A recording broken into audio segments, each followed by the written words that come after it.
EEG का प्रयोग जो है किसके लिए किया जाता है दोस्तों? मस्तिष्क की जांच के लिए किया जाता है। ईसीजी का प्रयोग किसके लिए किया जाता है? हृदय की जांच के लिए किया जाता है। ईओजी का प्रयोग किसके लिए किया जाता है? आंख की जांच के लिए किया जाता है। ईएमजी का प्रयोग किसके लिए किया जाता है? मांसपेशियों के लिए किया जाता है। ईईजी का प्रयोग मस्तिष्क के लिए, ईसीजी का प्रयोग हृदय के लिए, ईओजी का प्रयोग आंख के लिए और ईएमजी का प्रयोग जो है किसके लिए करते हैं? मांसपेशियों के लिए करते हैं। अगला प्रश्न देखेंगे दोस्तों, रक्त में पाई जाने वाली धातु कौन सी होती है? रक्त में पाई जाने वाली धातु लोहा होती है। अगला प्रश्न देखेंगे, लॉयन फिश किसे कहा जाता है? लॉयन फिश जो है किसे कहा जाता है? टेरोइस वोलेंसियस को, टेरोइस वोलिएंस को कहा जाता है लॉयन फिश। भारत का राष्ट्रीय स्तनी क्या है? भारत का राष्ट्रीय स्तनी क्या है? बाघ को भारत का राष्ट्रीय स्तनी कहा जाता है। अगला प्रश्न देखेंगे, डाल्फिन, डाल्फिन को जो है वर्गीकृत किया गया है किसमें? स्तनी में। डाल्फिन को वर्गीकृत किया गया है स्तनी वर्ग में। अगला प्रश्न देखते हैं दोस्तों, न्यूजीलैंड में पाया जाने वाला उड़नहीन पक्षी कौन सा है? कीवी। न्यूजीलैंड में पाया जाने वाला उड़नहीन पक्षी कौन सा होता है? कीवी। अगला प्रश्न देखेंगे, सारनाथ में बुद्ध का पहला प्रवचन क्या कहलाया था? सारनाथ में बुद्ध का पहला प्रथम प्रवचन जो है वो धर्म चक्र प्रवर्तन कहलाता है। सारनाथ में बुद्ध का प्रथम प्रवचन धर्म चक्र प्रवर्तन कहलाता है। अगला प्रश्न देखेंगे, नागा अर्जुन कौन थे? नागा अर्जुन जो है वो बौद्ध दार्शनिक थे। नागा अर्जुन एक बौद्ध दार्शनिक थे। महावीर स्वामी का जन्म कहाँ हुआ था? महावीर स्वामी का जन्म कुंडग्राम में हुआ था। अगला प्रश्न देखेंगे, कनिष्ठ के शासनकाल में चौथी बौद्ध संगीत का आयोजन कहाँ किया गया था? कुंडनवल कश्मीर में किया गया था। कनिष्ठ के शासनकाल में चौथी बौद्ध संगीत का आयोजन कुंडनवन या कश्मीर में किया गया था। अगला प्रश्न देखेंगे दोस्तों, तृतीय बौद्ध संगीत का आयोजन कहाँ किया गया था? पाटलिपुत्र में। तृतीय बौद्ध संगीत का आयोजन पाटलिपुत्र में किया गया था। आजीवक संप्रदाय के संस्थापक कौन थे? आजीवक संप्रदाय के संस्थापक मखली गोसाल थे। अगला प्रश्न देखेंगे, इतिहासकार वीएस स्मिथ ने किसकी विजयों से प्रभावित होकर उसे भारत का नेपोलियन कहा था? समुद्रगुप्त को। समुद्रगुप्त को भारत का नेपोलियन कहा जाता है। अगला प्रश्न देखेंगे, गुप्त वंश का वह राजा कौन सा था जिसने हुड़ों को भारत पर आक्रमण करने से रोका था? स्कंदगुप्त ने। गुप्त वंश का वह राजा कौन था जिसने हुड़ों को भारत पर आक्रमण करने से रोका था? स्कंदगुप्त। अगला प्रश्न है, कुमार संभव महाकाव्य किस कवि ने लिखा है? कुमार संभव महाकाव्य जो है वो कालिदास ने लिखा है।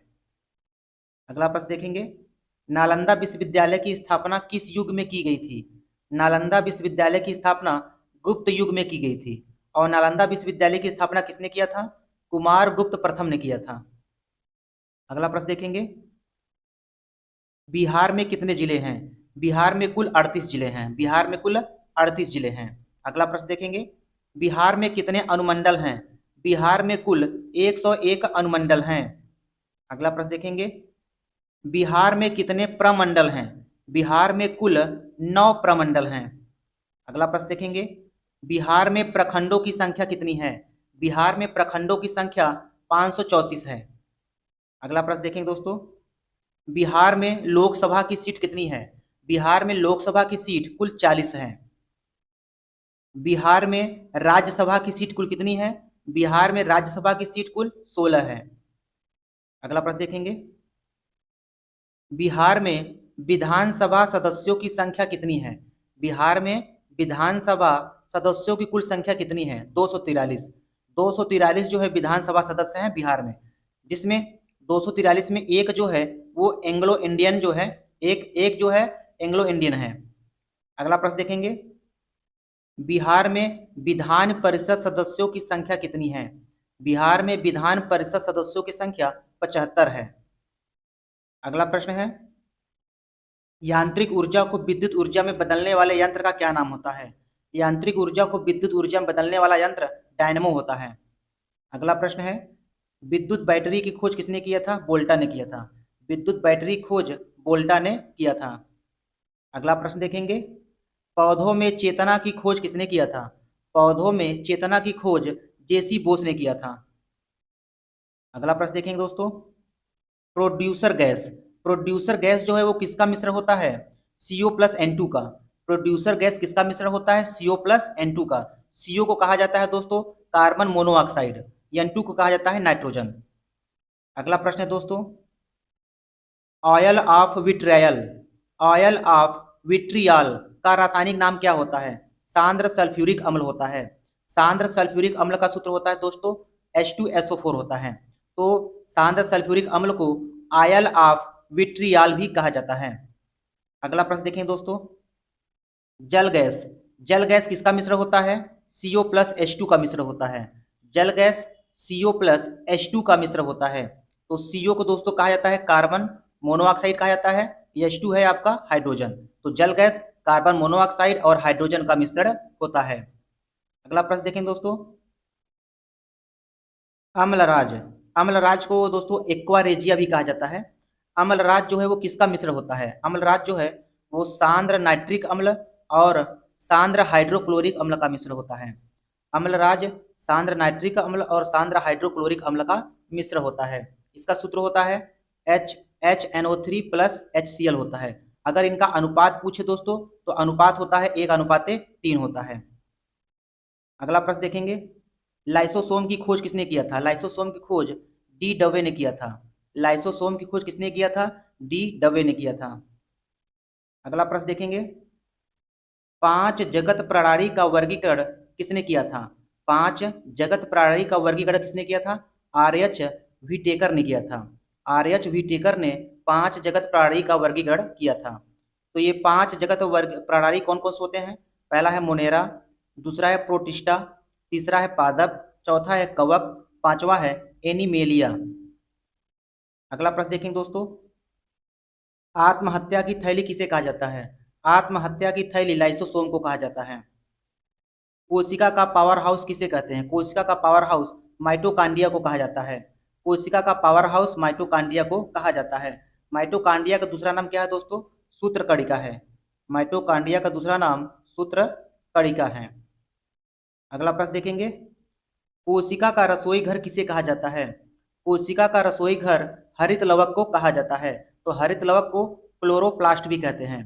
कोशिका का रसोई घर किसे कहा जाता है? हरित लवक को। अगला प्रश्न देखेंगे दोस्तों, बिहार में कितने राष्ट्रीय पार्क हैं? बिहार में कुल 1 राष्ट्रीय पार्क है जिसका नाम है वाल्मीकि नेशनल पार्क। बिहार में केवल 1 राष्ट्रीय पार्क है जिसका नाम है वाल्मीकि नेशनल पार्क, और ये कहाँ स्थित है?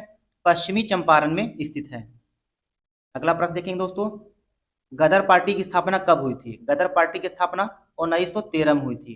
गदर पार्टी की स्थापना 1913 में हुआ था और किसने किया था? लाला हरदयाल ने किया था, कांसीराम एवं सोहन सिंह ने किया था। अगला प्रश्न देखेंगे, भारत में सबसे पहली जनगणना जो है किस वर्ष हुई थी? भारत में सबसे पहली जनगणना 1872 में हुई थी और किसके शासनकाल में हुई थी? लॉर्ड मेयो के शासनकाल में हुआ था। अगला प्रश्न देखेंगे दोस्तों, पटना का पुराना नाम क्या था? पटना का पुराना नाम पाटलिपुत्र था। पटना का पुराना नाम पाटलिपुत्र था। अगला प्रश्न है, सांची का स्तूप जो है किसने बनवाया था? सांची का स्तूप जो है वो अशोक ने बनवाया था। सांची का स्तूप अशोक ने बनवाया था। अगला प्रश्न देखें दोस्तों, ओजोन परत जो है वो किस मंडल में पाई जाती है? ओजोन परत जो है वो समताप मंडल में पाई जाती है। ओजोन परत समताप मंडल में पाई जाती है। अगला प्रश्न है, 14 बड़े व्यावसायिक बैंकों का राष्ट्रीयकरण कब किया गया था? 14 बड़े व्यावसायिक बैंकों का राष्ट्रीयकरण 19 जुलाई 1969 में किया गया था। 19 जुलाई 1969 में 14 बड़े व्यावसायिक बैंकों का राष्ट्रीयकरण किया गया था। अगला प्रश्न देखेंगे दोस्तों, 6 निजी बैंकों का राष्ट्रीयकरण कब किया गया था? 6 निजी बैंकों का राष्ट्रीयकरण 15 अप्रैल 1980 को किया गया था। अगला प्रश्न है, स्वतंत्र भारत का पहला बजट जो है किसने पेश किया था? स्वतंत्र भारत का पहला बजट RK शनमुखम शेट्टी ने पेश किया था। स्वतंत्र भारत का पहला बजट RK शनमुखम शेट्टी ने पेश किया था। अगला प्रश्न है, RBI की स्थापना कब हुई थी? RBI की स्थापना 1 अप्रैल 1935 को हुई थी। RBI की स्थापना 1 अप्रैल 1935 में हुई थी। किन 4 देशों को एशियन टाइगर कहा जाता है? तो वो देश हैं दोस्तों हांगकांग, सिंगापुर, दक्षिण कोरिया और ताइवान। इन चारों देशों को जो है एशिया टाइगर कहा जाता है। अगला प्रश्न है, इंद्रधनुषीय क्रांति का संबंध किससे होता है? इंद्रधनुषीय क्रांति का संबंध हरित क्रांति से, श्वेत क्रांति से, नीली क्रांति से, रजत क्रांति से, गोल क्रांति आदि। तो इंद्रधनुष क्रांति का संबंध जो है इन सभी से होता है। अगला प्रश्न देखेंगे दोस्तों, राष्ट्रीय विकास परिषद की स्थापना कब की गई थी? राष्ट्रीय विकास परिषद की स्थापना 1952 में किया गया था। राष्ट्रीय विकास परिषद की स्थापना 1952 में किया गया था। राष्ट्रीय मानवाधिकार आयोग की स्थापना कब किया गया था? 1993 में। राष्ट्रीय मानवाधिकार आयोग की स्थापना 1993 में किया गया था। अगला प्रश्न देखेंगे, राष्ट्रीय एकता परिषद की स्थापना कब की गई थी? राष्ट्रीय एकता परिषद की स्थापना 1961 में किया गया था। राष्ट्रीय एकता परिषद की स्थापना 1961 में किया गया था। अगला प्रश्न है, योजना आयोग की स्थापना कब की गई थी? योजना आयोग की स्थापना 1950 में किया गया था। योजना आयोग की स्थापना 1950 में किया गया था। अगला प्रश्न देखते हैं, बिहार विधानमंडल किससे मिलकर बना होता है?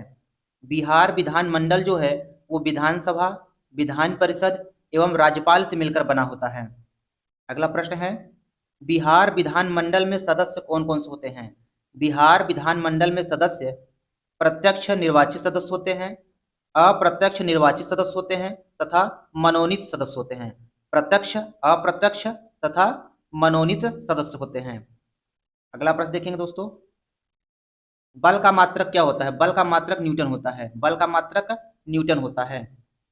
अगला प्रश्न है, लोकसभा में आंग्ल भारतीय समुदाय से 2 सदस्यों को मनोनीत करने की शक्ति किसके पास है?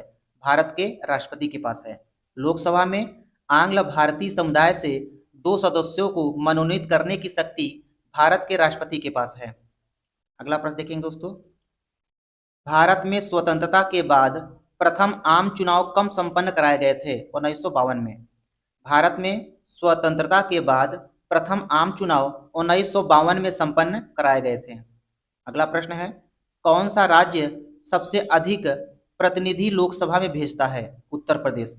उत्तर प्रदेश राज्य जो है सबसे अधिक प्रतिनिधि लोकसभा में भेजता है। अगला प्रश्न है, एक वर्ष में लोकसभा के सामान्यतः कितने सत्र आयोजित किए जाते हैं? एक वर्ष में लोकसभा के सामान्यतः 3 सत्र आयोजित किए जाते हैं। अगला प्रश्न है, लोकसभा की अधिकतम संख्या कितनी हो सकती है? लोकसभा की अधिकतम सदस्य संख्या 552 हो सकती है। अगला प्रश्न देखेंगे दोस्तों, बिहार में लोकसभा की कुल 40 सीटें हैं। बिहार में लोकसभा की कुल 40 सीटें हैं, तो बिहार में राज्यसभा की कुल कितने सीटें हैं? 16 सीट हैं। अगला प्रश्न है, भारत के उपराष्ट्रपति को कौन निकाल सकता है? भारत के उपराष्ट्रपति को कौन निकाल सकता है? राष्ट्रपति की सहमति से राज्यसभा। राष्ट्रपति की सहमति से राज्यसभा जो है वो भारत के उपराष्ट्रपति को निकाल सकता है। अगला प्रश्न है, डॉक्टर राजेंद्र प्रसाद कितने वर्ष तक राष्ट्रपति रहे? डॉक्टर राजेंद्र प्रसाद जो है कुल 12 वर्ष तक जो है राष्ट्रपति रहे थे। डॉक्टर राजेंद्र प्रसाद कुल 12 साल तक राष्ट्रपति पर रहे थे। अगला प्रश्न है, ग्राम पंचायत का गठन किस अनुच्छेद के तहत किया गया है? ग्राम पंचायत का गठन जो है अनुच्छेद 40 के तहत किया गया है। ये वेरी इंपॉर्टेंट प्रश्न है दोस्तों, वेरी इंपॉर्टेंट। ग्राम पंचायत गठन का उल्लेख जो है अनुच्छेद 40 में है। अगला प्रश्न देखेंगे, 1976 में 42वें संशोधन द्वारा संविधान में नागरिकों के लिए कितने मौलिक कर्तव्य निश्चित किए गए थे? 10। 1976 में 42वें संविधान संशोधन द्वारा संविधान में नागरिकों के लिए कुल 10 मौलिक कर्तव्य जो है निश्चित किए गए थे। अगला प्रश्न देखेंगे, भारत के संविधान के किस अनुच्छेद में मौलिक कर्तव्यों की चर्चा की गई है? भारत के संविधान के किस अनुच्छेद में मौलिक कर्तव्यों की चर्चा की गई है? अनुच्छेद 51 के ए में। अनुच्छेद 51 के ए में मौलिक कर्तव्यों की जो है वो चर्चा की गई है। अगला प्रश्न देखेंगे दोस्तों, अस्पृश्यता का अंत मतलब छुआछूत का अंत।